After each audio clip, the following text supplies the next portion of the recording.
Well, good morning. I hope you're feeling good because you're right in tune with us. It is our Feel Good Daily podcast. We call it Start Your Day Positive for your Tuesday morning. Hello, I am Len. And I am Sarah. Thanks for sharing a portion of your day with us today. Oh, and what a day. What a day. I'm loving the change in the weather, aren't you? I know. I don't know if it's going to last, but it was just a little cooler here today. Mm-hmm. And I'm not rushing things. I know it's not fall quite yet, but I love the fall. I love it being a little bit cooler, that crispness just a little bit in the air. Yeah. The weather where you ladies at night have to throw on that way too big sweatshirt. Yes. Right? Yes, I love it. The I little know 3 jacket. daughters and my wife Judy. I know. I mean, you can't get big enough sweatshirts. I love the comfy sweatshirt and the blankets, the big, cozy, fluffy blankets. I love it all. Yeah. So we'll see. There you go. Actually, it reminds me, fall is right around the corner, and we actually have some good stuff about fall in the show today. Again, not rushing for your things. family. This is kind of big for your family, isn't it? Yeah, it is. So we'll get to that in a minute. But first, again, we always start with a positive thought. This one's kind of a sports quote, but I thought it was really good. A player who makes a team great is better than a great player. Oh, John I really Wooden? like that. Oh, Coach Wooden. Don't even get me started. Is he a good coach? Coach I know Wooden, he's kind of iconic, but I don't know a lot about him. But I saw that and I was like, oh, that's good. I don't know how many in a row, but Coach Wooden coached the UCLA Bruins. Their college basketball seasons were undefeated, and he won so many national championships in a row. And he was known just as a great man of Christian faith. He had high standards for his players. Just a funny story. So he had 2 really great players on his team. One was Kareem Abdul-Jabbar. Okay, one of the greatest players of all time, and they won a bunch of national championships with him. Yeah. And then he had a guy, I don't know if you've heard of him, but he was probably just as big at that time. His name was Bill Walton. Mm-hmm. Okay. So Bill Walton was on the team, and he was the best of the best basketball players. And he was kind of a hippie a little bit. Okay. Coach Wooden had a standard for the team. He just would not allow facial hair for his players. He wouldn't allow, he didn't want that. Okay. And Bill Walton one day finally said, being the greatest player in college basketball, Coach Wooden, I think I'm going to grow a beard. And Coach Wooden said, that's fine, Bill, go ahead and grow a beard. And he said, I can grow a beard? And he says, yes, you can grow a beard, but you're not going to play. Oh, wow. And he didn't let him play? I can't remember. I think it took him not too long to shave the beard off. But Coach Wooden, he is like a motivational speaker too. So you just brought him up. You just kind of triggered me there because I love everything he stands for. Just don't have any facial hair. So at that time, I guess that was the thing at that time. Now it's a whatever thing. Yeah. Okay. Well, here we go. Let's check in and see what's going on today. Okay. So first of all, you might find this a little shocking. The Labrador Retriever is no longer America's top dog. According to new data from U.S. News and World Report, the Chihuahua is now the most popular dog breed in America. The longtime favorite lab has dropped all the way to number 3. So here's your top 5. Chihuahua is number 1. The French Bulldog is number 2. Labrador Retriever 3. Yorkshire Terrier number 4. The Shih Tzu, did I say that right, is number 5. So. You did. I always thought it was being said wrong for the longest time. You know what I mean? I was like, How can that really be the name? And apparently America is downsizing. 4 of the 5 popular breeds can pretty comfortably fit in your lap. I mean, I see the little dogs everywhere. I know. I don't know how they do these surveys, but it just almost seems impossible. I mean, they're cute, they're funny, but it's just hard to think that the Chihuahua is number 1. It's Isn't that what the Legally Blonde has in her purse? Yeah, Taco Bell too, right? Yeah, you've got our Taco Bell. Yeah, right. So number 1. So small dog syndrome, but he's now number 1. That's right. Hey, well, we're about ready to enter that season. Now, you're probably thinking pumpkin spice, right? Well, actually, it's political advertising. It's about to be everywhere as we head towards the 2026 midterm elections. Ad spending this election cycle is going to be a record, $11.6 billion. So where are people getting their political information? This is just interesting. What actually influences them is another question. A new survey of registered voters found that 59% get their political news from social media, making it now the biggest source where people get political news. It used to be television. But here's the catch. Only 26% consider social media highly credible. So what kind of ad works on people today? This should be no surprise here. Voters say they would much prefer informative, fact-based advertising over emotional, humorous, or any of the attack ads. They want information and fact-based advertising. And then half of them say, once I see an ad like that, I'll take it from there. I'll go online and I'll learn about the candidate or issue myself. Yeah, 100%. There's one ad that plays all the time against one candidate right now. And it's actually for the political party that I usually vote with is doing it.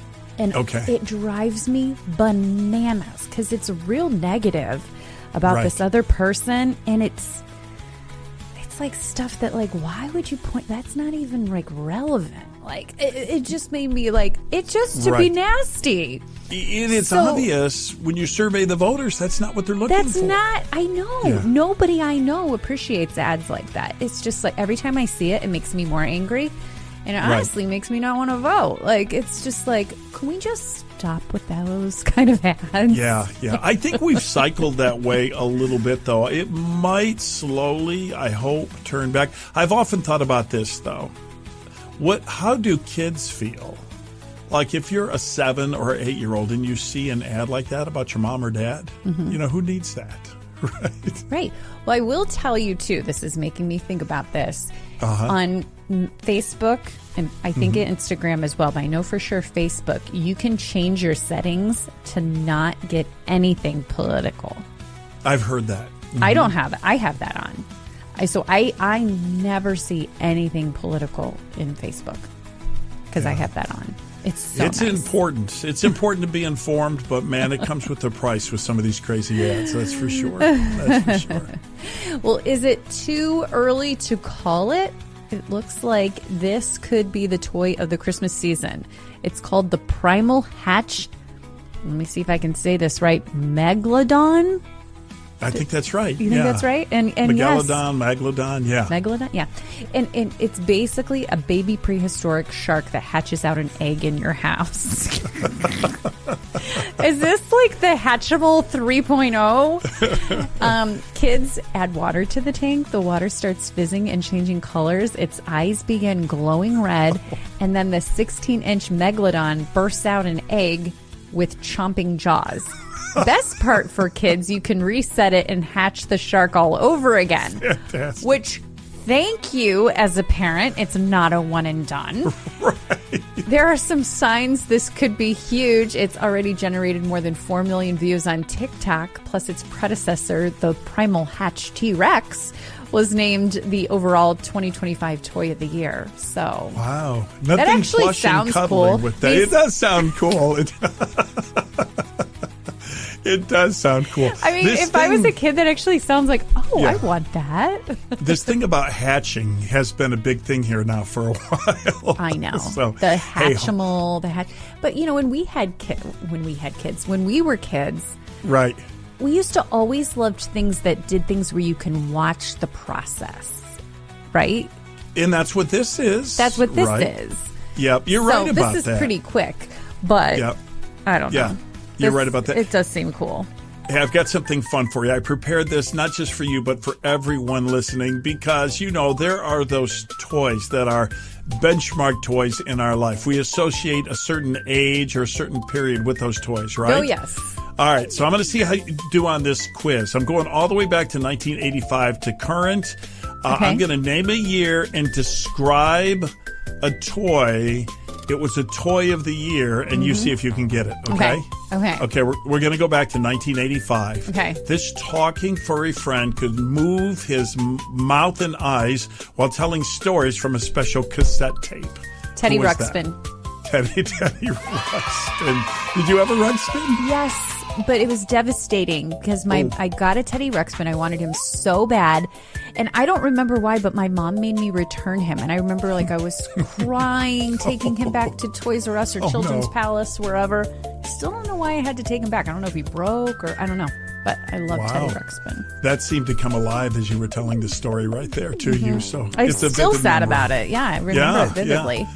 All right, so you're 1 for 1. Toy of the year, 1989. This tiny electronic gaming system came with a puzzle game that had millions of kids and adults trying to arrange falling blocks. What was it called, the electronic game system? Nintendo? Yeah, it was a tiny one, though. Oh, Nintendo DS? Nintendo NS.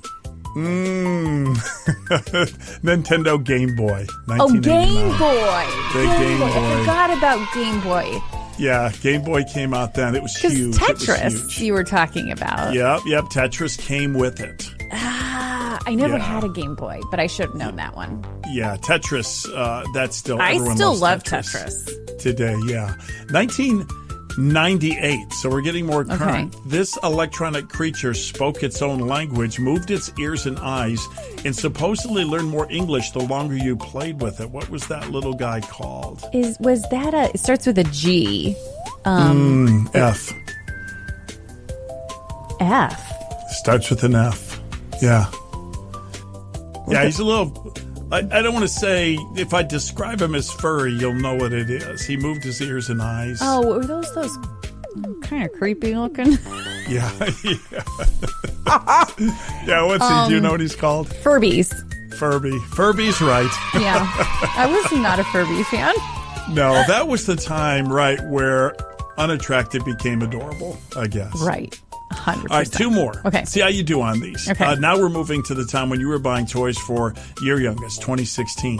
Okay. This interactive creature came sealed inside an egg, and kids had to care for the egg until it... That's right. It pecked and broke its way out of the egg. It was the Hatchimal. Yeah. Right. That's the one I took back. I bought it the day before it went viral. Oh, I remember that. I bought it at the store, and I was like, oh, this is great. This is going to be great. And I took it home, and I got to thinking, she's going to use this once, and then it's going to be done. And it was expensive. I don't know, $40. So I'm like, I'm just going to take this back. This is one and done. I'm not going to waste my money on this. Literally returned it to Target. The next day, the news went bonkers, and they were selling for $400 or $500. You remember that? Oh, completely. And I do remember that because you it. took it back. That's right. Wow, you taking that back. That was kind of like your Teddy Ruxpin experience for your daughter. I know. Well, she doesn't know. She didn't know, did she? She didn't know. All right, last one. Very modern. See if you know this. 2020, this incredibly soft and round stuffed animal came as everything. There were cows and frogs, and collecting them in 2020 became a huge craze. The key is here, it was soft and round. Was it those pillow pets? No, they're not the pillow pets, but they're the squishy ones. My daughters love them, but I don't remember what they're called. Just draw it out. What was the word you just used? Draw it out. Pillow. No, the squishies. Squishimals. Oh, that's close enough. Squishmallows. What is the thing my daughter got in London? Yeah. What's the what new was thing? That goofy thing. You got a croissant in there. In the store, it was like Christmas time when you were trying to get it. What was that called? Reagan, what are those animal things you like now? Yeah. Jelly cats. Jelly cats. We went to a top retailer in London, and the rest of the store had sparse people walking through it. This area, it was like Christmas time. The jelly cats are huge. It's like crazy. And my daughter's 15, and we waited in line for a jelly cat. Oh boy, if you can trend with these toys, man. Good. A cup of coffee, a thankful heart, a brand new day, positive with Len and Sarah. You know what sends shivers down my spine? And I think anyone that's ever worked with wood or anything like that, it's like, ooh, you know what it is? It's particle board, press board, working with that. You know right away whatever you have isn't going to last. And when it comes apart, you can't fix it because you can't put screws in it. You can't put nails in it. You try to glue it. And it can be how do you spell nightmare? Night? I was going to say PAIN. What is it? Oh, pain. Oh, yes. Pain.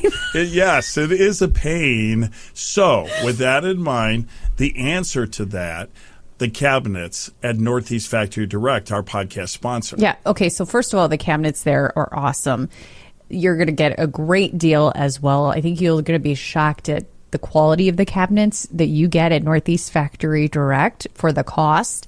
And also they have a kitchen designer there. I mean, this is next level because you go in, they will design your kitchen. They have a big 3D screen. They show you what it's going to look like, bring in some basic measurements, and then they'll do all the work for you. You can even take the design with you.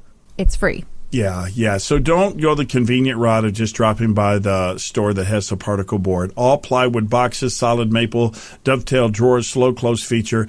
They're way, way better. Why don't you go set up an appointment, like Sarah was saying, and get that kitchen design for your home. It is northeastfactorydirect.com. Find the location nearest you. Whoa, tick-tock, woo, time goes so fast. It happened today, let's remember.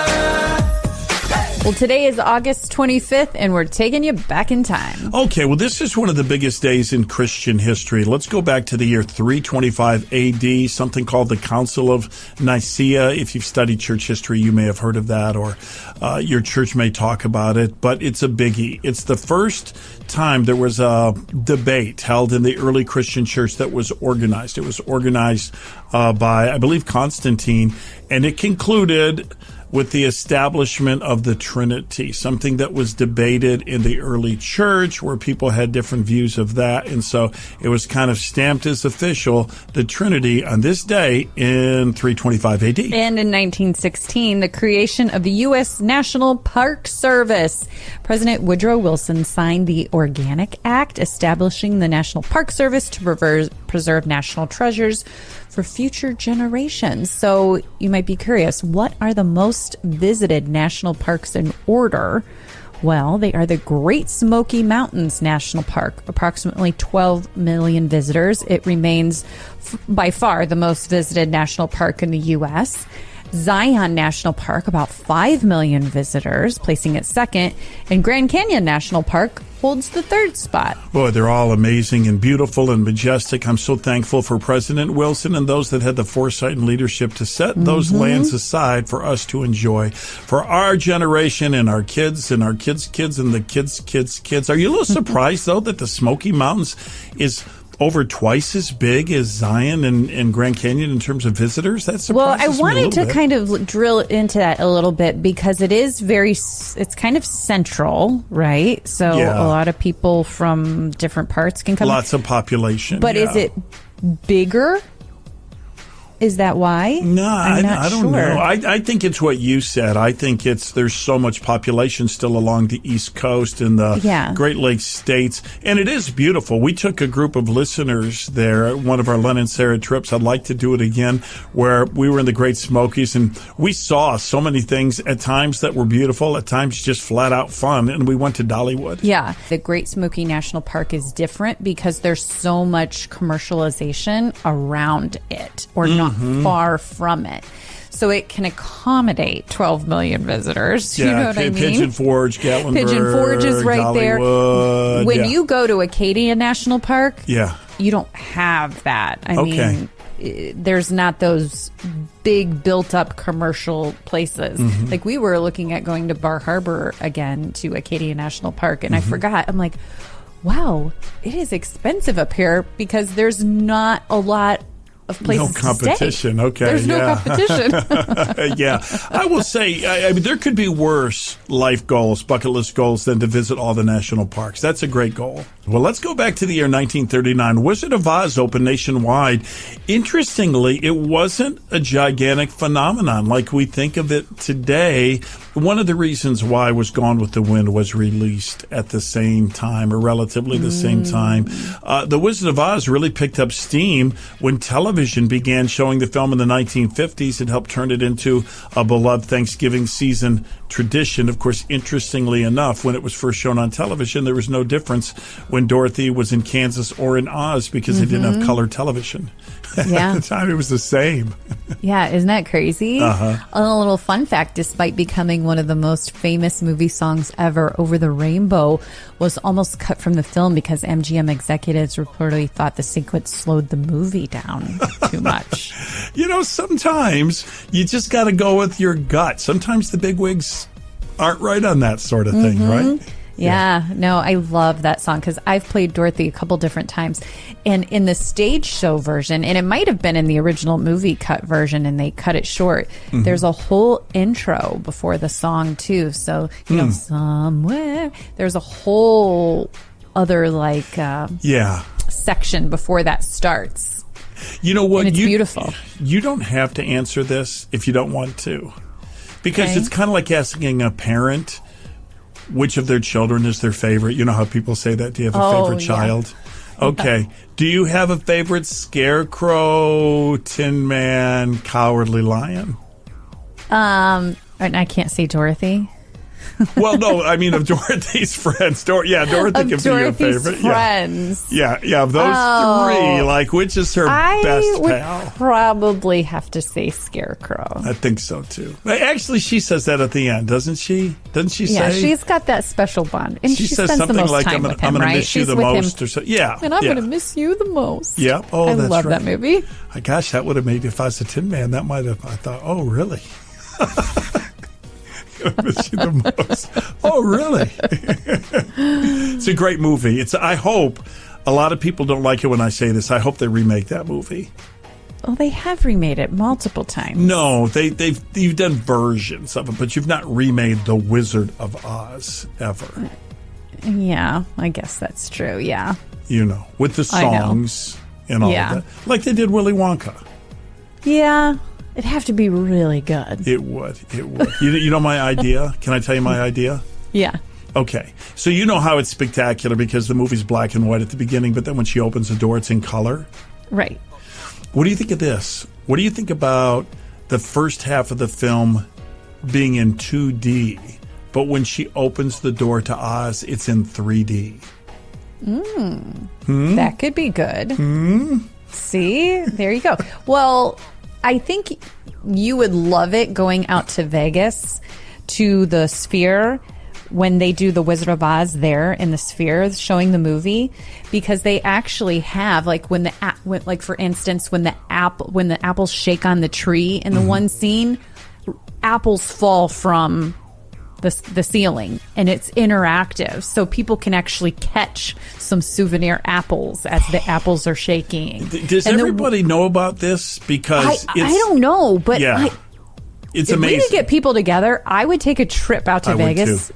to go on a group trip to see the Wizard of Oz at the Sphere because it looks phenomenal. Right, they have like a windstorm during the tornado in the Sphere. Yeah. Yeah, absolutely. I would just. In the meanwhile, until we arrange for the trip, and it's doable, Send us a note, by the way. Send us a message if it's doable. We'll bring a group of people out to the Sphere, but there's nothing like it, the Wizard of Oz in the Sphere, and I want to see it before they put something else in there. I know. You know.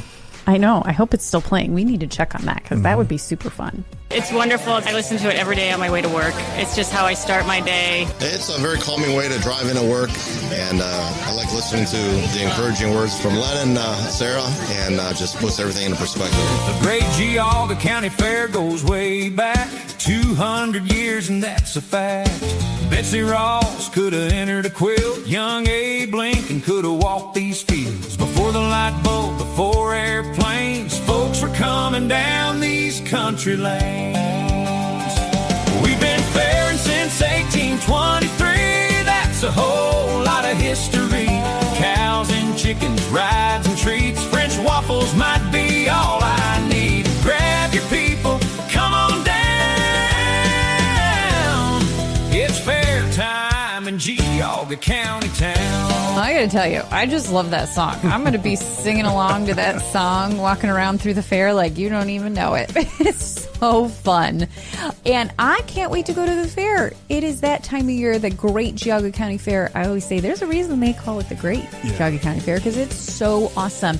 And we have 4 tickets to give away today, and I'm so excited to give them away. Yeah, this is so much fun. The fair is, and they should brag about it. That's why they call it great. It is the oldest continuous fair in the state of Ohio. This is dating way back to the 1800s, which is super cool, and the fairground's second to none.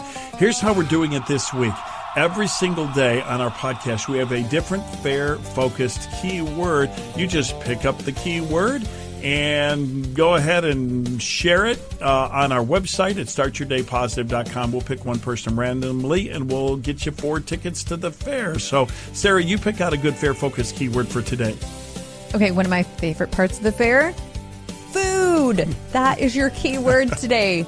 Food.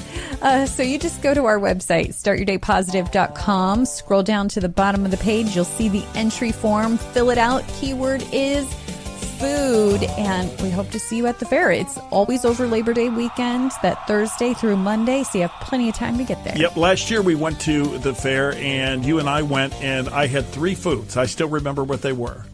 I had those French fries with vinegar you can only get at the fair. Yeah. And I had waffles, and I had chocolate-covered deep-fried Oreos. I was going to say, I do remember you having that one. So it's so good. Keyword is food. We've been fairing since 1823, 200 years of memories, rides, ribbons, animals, and fun. The Geauga County Fair's still number 1.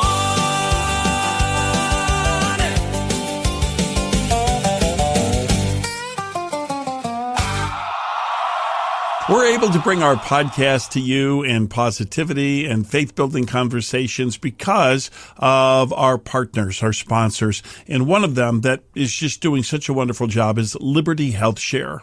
I'm taking a moment to spotlight Liberty because I know many of you are having a hard time with healthcare costs. It's just been cost prohibitive for you. Maybe it's not available through your work. Maybe you're an entrepreneur, or maybe just your share is too much. You might want to look into Liberty. It is not insurance. It is healthcare sharing, and it's working so well. And it's affordable, too. Spread the word, and you can find out more at libertyhealthshare.org. Well, today is a big day in our house because Starbucks' new fall drink lineup comes out. And both my girls had already told me, Tuesday's the day, Mom. They love when this pumpkin spice latte comes out. But I guess it's not just the pumpkin spice latte this year. There's listen to this, an iced cider, which of course is like a cider, but iced, an iced cider. There's iced pumpkin cream shaken espresso, a pumpkin spice chai, iced banana bread latte, iced banana bread chai. There's an iced pumpkin cream matcha. So anyways, there's some new ones. And of course, back for its 23rd season now is the pumpkin spice latte. The OG, the original. The OG original. But here's the thing, and I love telling this story because I think it's such a good little thing for us all to remember, is that did you know the PSL, after being here 23 years, almost never happened? So I got to rewind here to back to 2003. So Starbucks wanted to create a fall drink after having huge success with their peppermint mocha. So their team came up with like 100 different ideas, and they narrowed them down to 10.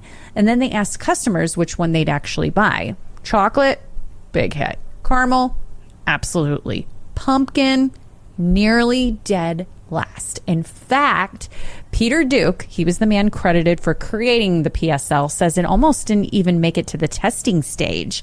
What saved it was that customers thought the idea was different. So the team kept going. And this is my favorite part. While they were developing it, they literally bought pumpkin pies. They brought pumpkin pies into Starbucks test kitchen, poured shots of espresso over them, and ate them to figure out which flavor worked with coffee. And then they finally tested the pumpkin spice latte in about 100 stores in 2003, and it just took off. Even then, Starbucks later discussed getting rid of it because they wanted to keep seasonal drinks fresh and new. So thankfully they didn't, because this is the 23rd season. It's like the unofficial announcement that fall is here, right? In so many ways, the PSL. So you just never know what's going to be a hit. That's a great, great story. Again, sometimes, you can overthink things. Right. You can overthink things. That's a wonderful success story. I love that. To me, anybody who just has that little bit of an idea and you're saying to yourself, I just know that I know that this is right, stick with it. You just never know. You just never know. That's the whole point. Yeah. Sometimes you got to think outside the box. What was that one you described with the cider, though, this year? I mean, that could get me to... I think I'm pronouncing it right. Chider? That could get me to Starbucks. Yeah, for sure. It's cider-like, and it has the spiced chai, strawberry acai flavors, cinnamon, and sweet spice. That sounds really good. Well, I hope you're off to have the best day. Hey, couple of reminders before you leave. The Rise Up NEO Women's Conference is coming, and it's going to be great. September 26th. It's an all-day event for women at Northside Christian Church in Wadsworth. You can get all the details online. The Rise Up NEO Women's Conference. We also have some posts on our Facebook page. And we've got those tickets for Geauga County Fair up for grabs. So just go to our website, startyourdaypositive.com, and the keyword is food. We'll be right back here tomorrow. And as we wrap up today's podcast, I thought it would be great just to take a moment today and ask God to allow us to be a blessing to others. Heavenly Father, as we go through the day, open our eyes to the people around us. Bring to us awareness of the moments when we can be a blessing through a kind word, a little encouragement, a helping hand, or simply taking time to listen.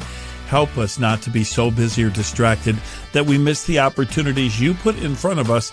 And when we see a need, give us the heart to respond. Use us today to make someone else's day a little lighter, a little better, a little more hopeful. In Jesus' name, amen.